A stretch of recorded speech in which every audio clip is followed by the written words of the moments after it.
I'm done, is what I said to myself a couple of weeks ago. Have you said that same thing? I'm done. I don't care. It doesn't matter. We are working so hard. I'm done. And then I found out what was happening in Germany. Germany. And I'm sure you've seen it and have watched with interest just what has unfolded because it's frankly spectacular, right? And when I tried to tell somebody that something amazing was happening in Germany, they were like, when have the Europeans ever done anything? And I was like, well, they did protest during COVID. There was that. But it was a good question. When was the last time? And I said, that is my point. When was the last time you have heard of anybody so outraged they took to their tractors and sprayed manure on government buildings? I say yes to that. I am for that. But it wasn't just Germany. And we know that they were protesting. They still are protesting the World Economic Forum. We know that's what's happening. But are you aware of how many countries have jumped in? To date, 18 countries. 18 countries. Let's check this out. You need to know this. And the reason we need to know this is because when we get out and we know we're all out doing the work and working hard, you would have been able to tell your friends and family, check this out. Okay, because here's the bottom line. If these people are risking life and limb, and right now in Spain, rubber bullets are being sprayed on the protesters, if they are doing it, and if they took the fight directly to Klaus Schwab, what is our excuse? So here's the countries. Check this out. Literally, I checked it out today just to make sure I was right. Netherlands, Germany, Poland, Lithuania, Romania, France. I mean, y'all, the French. Yeah. And this is not about wine, cheese, or bread. Scotland, the happy bagpipers, Portugal, Spain, Italy. It's my place. Sometimes I'd like to just get up and leave and go there, but that's okay. Greece, Britain, Bulgaria, Belgium, Ireland, the Czech Republic, Wales, and Norway. That is from Peter Sweden on Twitter. And I've been following him closely to find out what's going on, along with Eva, with the long, beautiful last name, also the long, beautiful blonde hair who started with the farmer protest a couple years ago. Thank you. I can't say her name. It's fine. No big deal. But I think it's remarkable that the Germans started this and they were willing to take their fight directly to the person that is the evil genius at present who's running the world, or at least he thinks he is. Never mind that he dresses like a character out of a movie. I mean, shouldn't that be our first, like, what is going on here? Have you seen him in his spacesuit? You're like, really? Like, I know we're from the South and we kind of pay attention to the way somebody dresses because, it's just the right thing to do. So the first time I saw his space costume, I'm like, we are following this man? We are. And it's been going on for a while. He's gotten away with it for a very, very long time.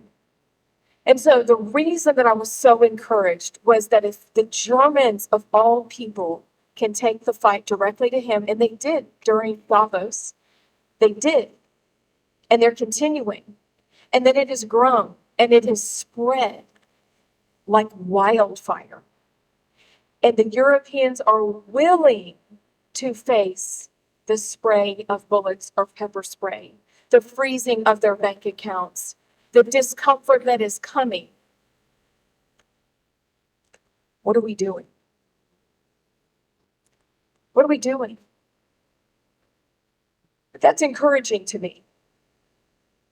And it's also encouraging to me, and I think it's important to note that they've lived through, some of them, not many, horrors, unspeakable horrors.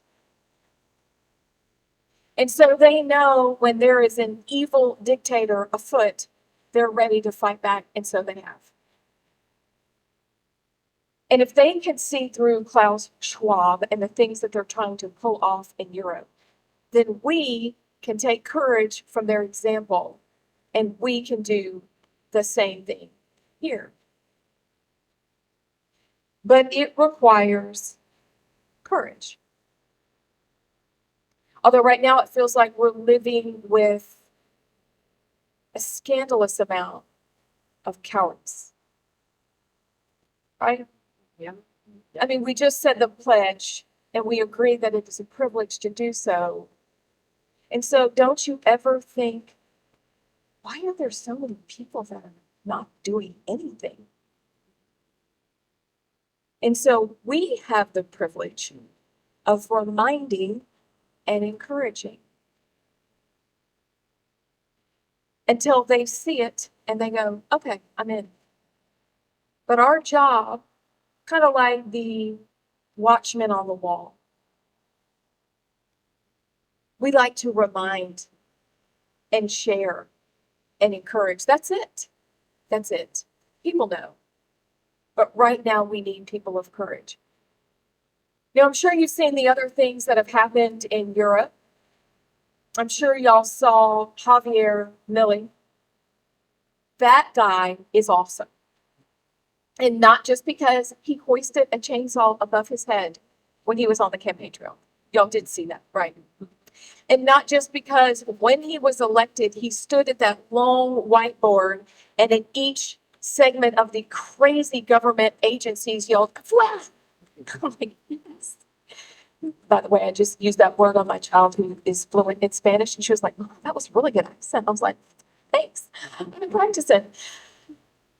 But when he stood there and yelled that, part of me goes, I'm not really sure. Like, is this going to be another person who doesn't do what they say? And as it turns out, and we'll get to this in a minute after we talk about what's going on in Europe, and then we're going to get to what we can do and then drill down into that.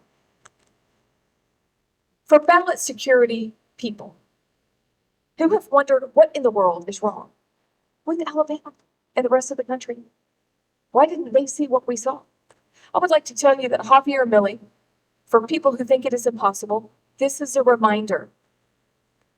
He has already enacted one-day voting, voter ID, and paper ballots in Argentina. For the love of all that is good and holy. Are we serious that we can't do it here? Right? And so when someone says, we have the gold standard of elections. Yeah. Okay.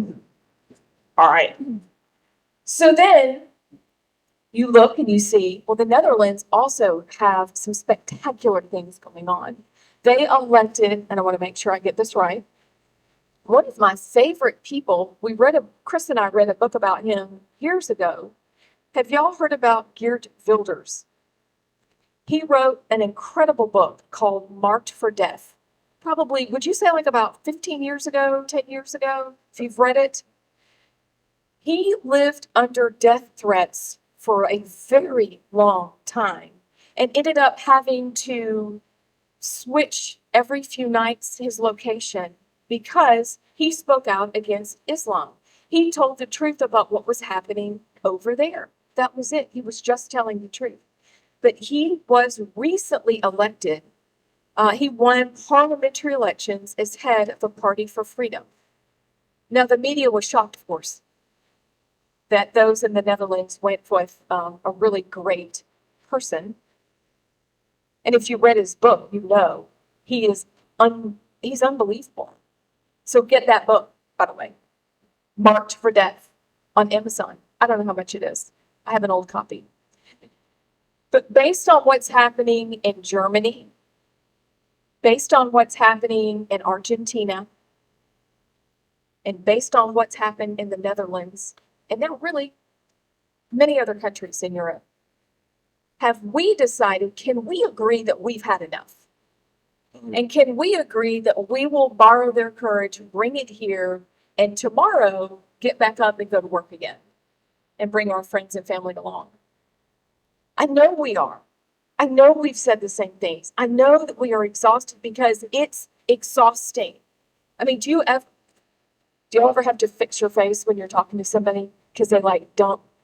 I just really sometimes have to ask the Lord to help me because we're here as servants.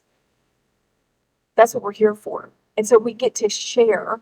It is not a problem, but it can become exhausting.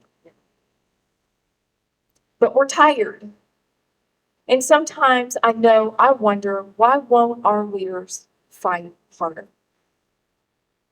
Chris just brought another book home for me to read called Failure of Nerve. Has anybody read that yet? Failure of Nerve. Haven't started it. He said, I'm going to love it. But he said that, he thinks, is part of our problem. We get up there ready to go, and then at the last minute, we get afraid.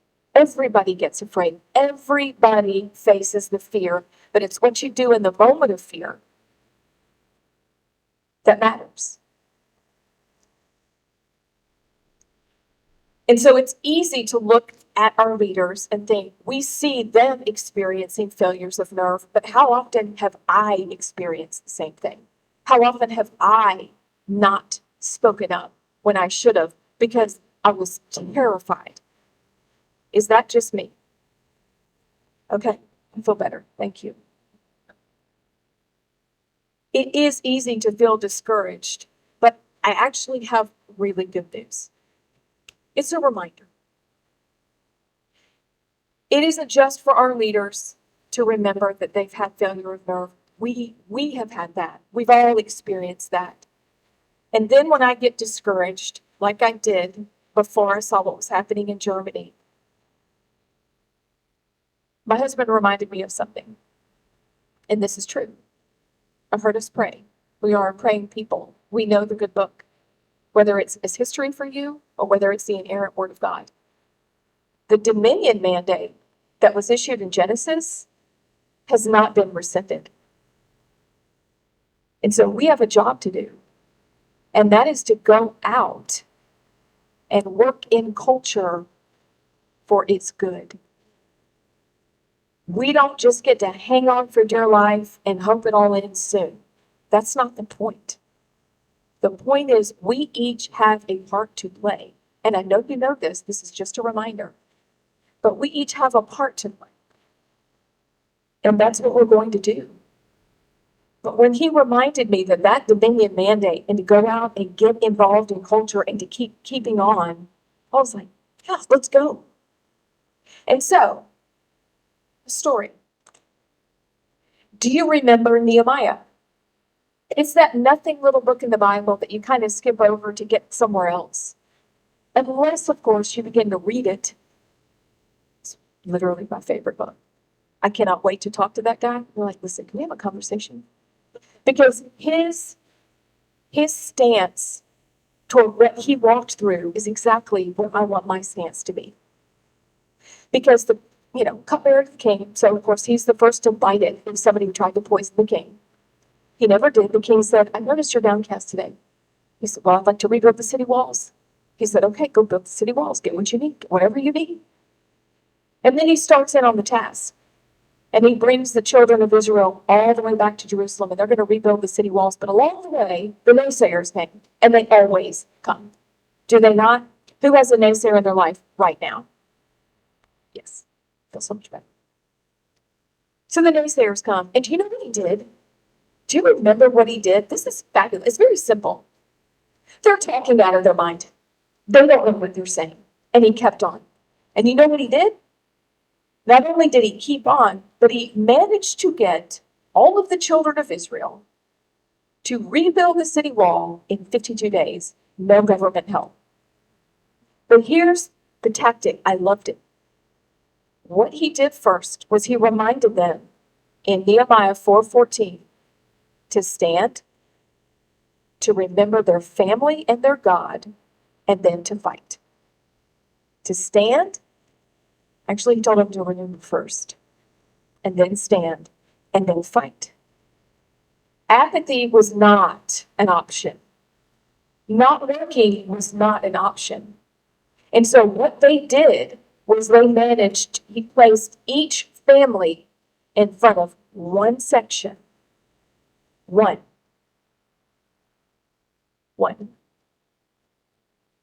With a tool in one hand and a weapon in the other.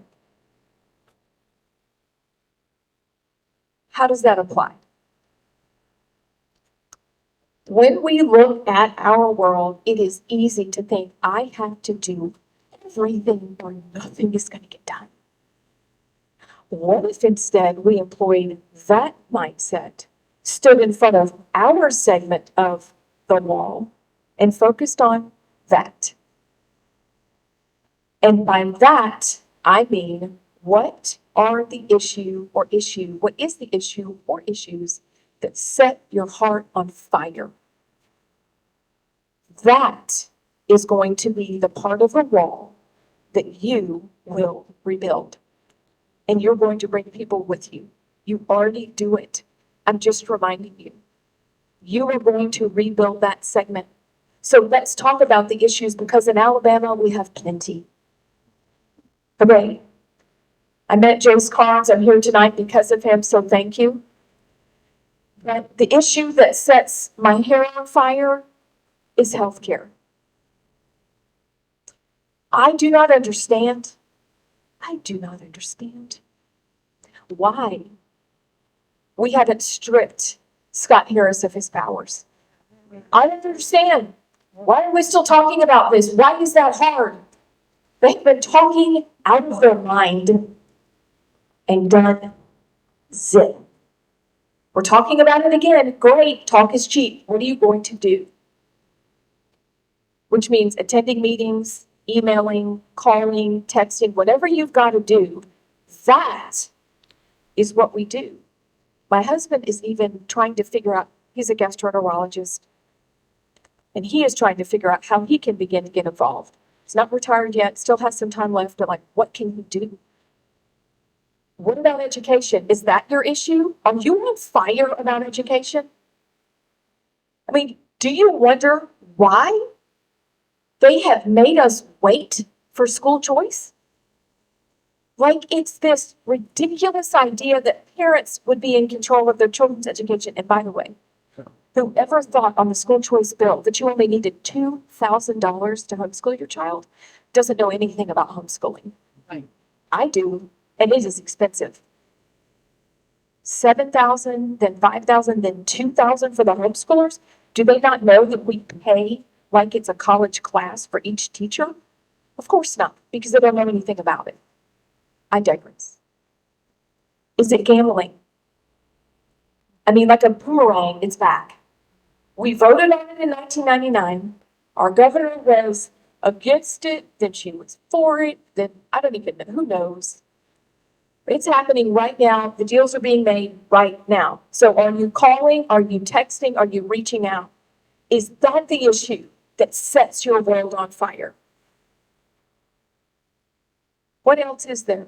There's so many things. How about ballot security measures? So when they tell you it can't be done, you know, have you heard of the man that says, it's not? Single day voting, paper ballots, voter ID. It's not hard. Remind them when you talk to them. Kindly, of course. And what about immigration issues? You think, what can we do in Alabama? Well, you can reach out to the people. But we all know about the Immigration Act that our president in section 212F can just turn people back. He can say no. We can enforce the laws on our books instead of going down there and going, oh my gosh, we have a border crisis. Duh. And it's horrifying what they're allowing. And we're seeing it, and they don't care. Why? They leave it here. We're about to find out, aren't we? So is that your issue? You may have 2 or 3 issues, but those are the issues that you are going to stand in front of, bring like-minded individuals along, and that's the part of the wall you are going to rebuild. Pretty awesome, right? It's very simple. Because I don't know about you, but sometimes I can feel a little frantic because I think, oh goodness. And then I remember God's like, really, do you not trust me yet? Just go do your work and let me worry about the rest. Do your work. Work on your part of the wall with your weapon in one hand and your tool in the other. Stand, remember, and fight. So tonight we have talked about what's happening in Europe, in Argentina, in Germany, and in the Netherlands, and really all across Europe. And we've talked about Nehemiah because he's our template. He's like the guy. And now we've talked about our issues and figuring out, because I bet as soon as I said, what's your issue? You knew immediately what your issue was. That's your issue. Stick with it. Have the long view. But then beyond that, remember this. We are teetering between 2 worlds. Courage, which we need a lot of. Could we not agree? We teeter between courage and cowardice. And so I leave you with a quote.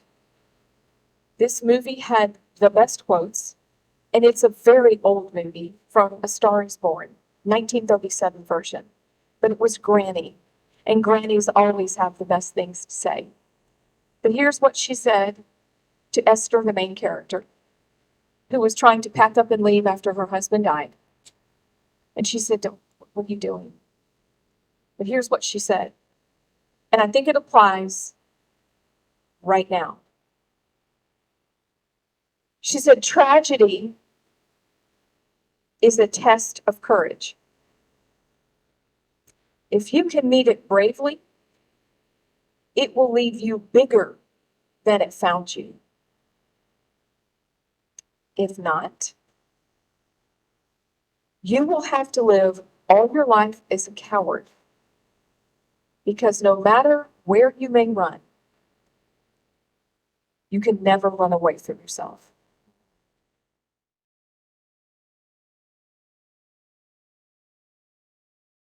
I'm Amie Beth Shaver. Thank you so much for having me.